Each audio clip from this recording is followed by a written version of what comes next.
বন্ধুরা, আপনারা কি জানেন এই 5টি ভালো অভ্যাস যদি আপনার মধ্যে থাকে তাহলে আমাদের আল্লাহ তাআলা বলেছেন যে সেই বান্দাদের আমি ক্ষমাও করে দিব, মাফও করে দিব।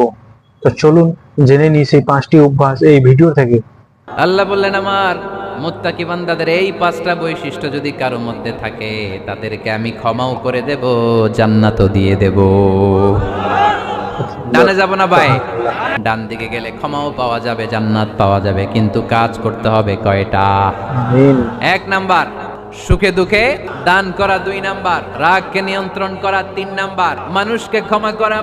4 নাম্বার, ভুল হলে আল্লাহর কাছে তওবা করা। 5 নাম্বার, ওই পাপের কাজ বারবার না করা। ভুল একবার হতে পারে, 2 বার হতে পারে, বারবার ভুল মুত্তাকিরা করে না, ঠিক কি না? এই 5টা কাজ করলে মুত্তাকি বানাবে কে? বন্ধুরা, এই ভিডিওটা বেশি বেশি করে শেয়ার করুন এবং সবাইকে এই ভিডিওটি দেখার সুযোগ করে দিন।